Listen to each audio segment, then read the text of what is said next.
Bonjour, je m'appelle Delphine, je suis française, je suis prof de français et j'habite en Israël.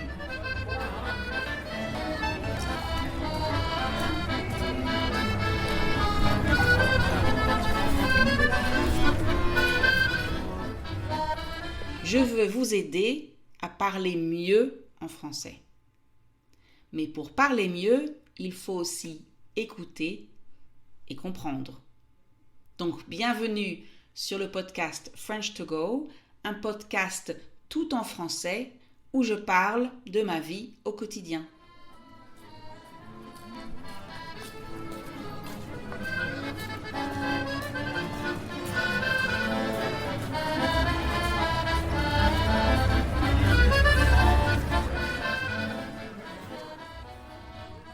Ces dernières semaines, j'ai passé beaucoup de temps à la maison. De manière générale, 80% de mon activité professionnelle est en ligne, sur Zoom plus précisément, donc je travaille à la maison. Du coup, ça veut dire résultat, donc en conséquence, je passe beaucoup de temps à la maison. Mais ces dernières semaines, c'était particulier. Alors au départ, c'était surtout pour des raisons de sécurité, et puis les magasins et lieux de divertissement étaient fermés, complètement ou en partie. Alors un lieu de divertissement, c'est un endroit où on se divertit, donc où on s'amuse, où on passe du bon temps. Et donc par exemple, un cinéma, un café, un restaurant. D'ailleurs, aujourd'hui, c'est la première fois que je retourne au café avec des amis depuis le 7 octobre dernier. Cet épisode sort le 19 novembre et je l'enregistre seulement quelques jours avant, donc vous comprenez que ça fait longtemps, surtout pour moi qui adore aller au café. Donc pour en revenir à la maison, il se trouve que on a parlé de ce sujet dans plusieurs de mes cours en groupe et leçons privées dernièrement. Alors, c'est assez naturel de vouloir en parler aujourd'hui. J'ai une amie passionnée de design d'intérieur. Elle aime particulièrement les meubles vintage, les vieux meubles. Elle en récupère dans différents endroits. Je n'ai jamais vraiment su où exactement. Elle les retape, ça veut dire que elle les rénove, elle les répare s'ils en ont besoin, elle les peint, parfois de la même couleur, parfois elle change de couleur. Et en fait, tout son appartement est meublé de meubles comme ça. Alors, je trouve ça très joli, mais malheureusement, je n'ai pas la patience et je n'ai pas les compétences. Ça veut dire que je ne suis pas capable de faire tout ça. Par contre, j'adore monter des meubles. Alors monter un meuble, ça veut dire créer un meuble à partir d'éléments, un peu comme un puzzle. Donc, je suis une fan de Ikea. Désolée, ce n'est pas de la pub, mais de toute façon, si quelqu'un vient me voir chez moi, il comprend tout de suite. 80% des meubles viennent de ce magasin. Alors, pendant mes cours, on a bien sûr parlé de vocabulaire, des différentes pièces, donc le salon, la cuisine, les chambres, la salle de bain, les toilettes, la terrasse, le jardin. Et je demande toujours à mes élèves de me parler de leurs pièces préférées. Et en général, ils ont du mal à me répondre tout de suite. Ils n'y ont jamais réfléchi. Alors, je fais la liste des choses agréables qu'on fait chez soi, par exemple écouter de la musique, lire, faire du yoga, boire un thé ou un café, recevoir des amis, regarder la télé, manger, et ils se rendent compte qu'ils font souvent cela dans la même pièce, et donc qu'ils y passent beaucoup de temps. Et comme ce sont des activités agréables, c'est très certainement une pièce qu'ils aiment beaucoup ou leur pièce préférée. Résultat aussi, ils l'ont certainement aménagée au mieux. Alors, ça veut dire qu'ils ont acheté des meubles, ils ont placé ces meubles d'une certaine façon, pour qu'il soit agréable de vivre dans cette pièce. Ils l'ont décoré avec des coussins, des objets comme des vases, des tableaux, des bougies. Alors je ne sais pas si vous êtes comme moi, mais moi, j'aime beaucoup observer la façon dont les gens ont aménagé et décoré, ou pas, leur appartement ou leur maison. Du moins, le salon, puisque en général, c'est la seule pièce, ou presque, que les invités voient. Alors, moi, je trouve que ça en dit long sur les personnes. Ça en dit long sur quelqu'un, ça veut dire que ça donne beaucoup d'informations personnelles sur cette personne. Donc ça en dit long sur les personnes. Je me souviens d'une amie, une autre amie, qui m'a dit qu'à chaque fois qu'elle allait chez quelqu'un, elle regardait toujours s'il y avait des livres dans le salon. Pour elle, c'était un signe de l'intelligence de la personne. Elle pouvait dire alors si la personne était intéressante à ses yeux ou non.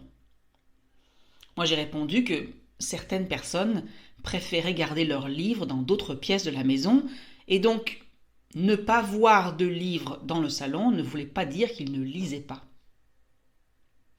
Moi, ce qui m'intéresse, c'est de voir dans quel état est la pièce. Je veux dire par là que j'ai besoin de voir si les gens habitent vraiment là.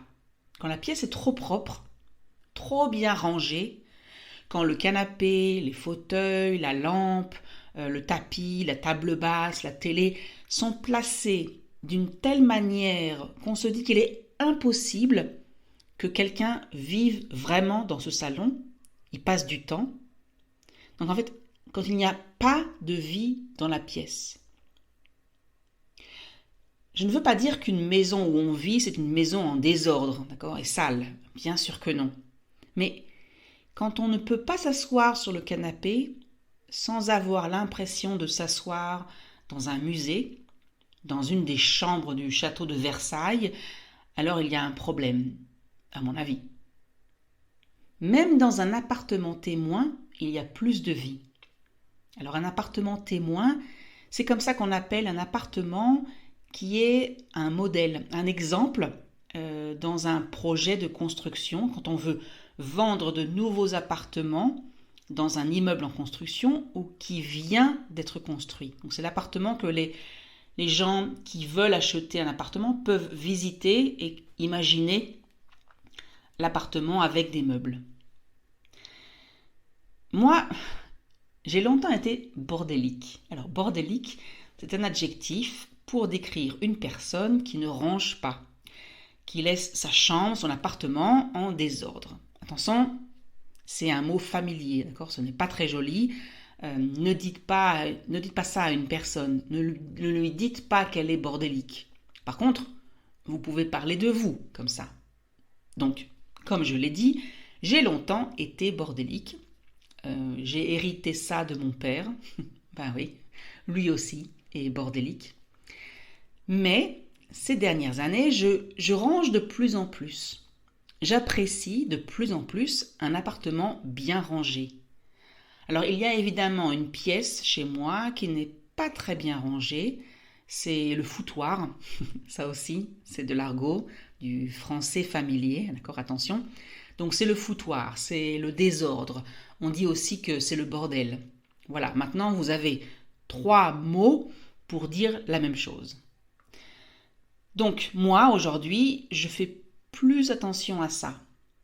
Je ne suis pas passée de l'autre côté, je veux dire par là que je ne suis pas maniaque, je ne suis pas une malade de la propreté, mais j'aime bien avoir une cuisine et un salon bien rangés.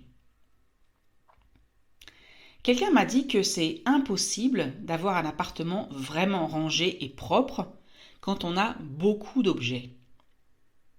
C'est plus facile pour les minimalistes, vous savez, ces gens qui vivent dans l'idée qu'il ne faut pas avoir beaucoup de meubles et d'objets chez soi. Quand on n'a pas beaucoup de choses à ranger, c'est plus facile, évidemment. Mais je ne suis pas convaincue que les gens, comme moi, qui ont beaucoup de choses chez eux, ne peuvent pas avoir une maison rangée. Je pense que l'important, est d'avoir des rangements, donc des meubles qui permettent de ranger les objets et les affaires dedans. Et surtout, il faut un système. Il faut ranger de temps en temps, mais régulièrement. Quand on se laisse aller, ça veut dire que quand on oublie de ranger pendant trop longtemps, c'est compliqué de reprendre le contrôle. On ne sait pas par où commencer. Parfois, c'est ce qui m'arrive avec le linge propre. Parfois, j'attends trop longtemps pour plier et ranger les vêtements propres après la lessive et ça s'entasse. Ça s'entasse, ça veut dire que ça devient un tas, une pile, une montagne, l'Everest.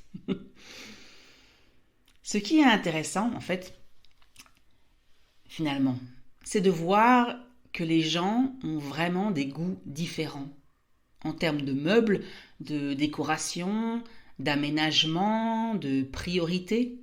Au final, peu importe comment est votre appartement, si tout est blanc, si tout est coloré, si les meubles sont neufs, vieux, vintage, en bois, s'il y a des livres dans le salon ou pas, si le sol est tellement propre qu'on peut manger par terre, le plus important, c'est que chaque personne se sente bien chez elle. Le plus important, c'est que chaque personne aime rentrer chez elle après le travail, après un voyage. Le plus important, c'est que chaque personne se sente en sécurité chez elle.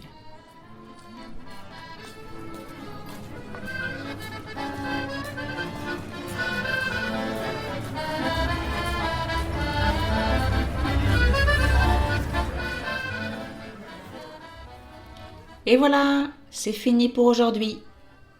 Si vous voulez lire le texte, allez sur le site frenchcart.com.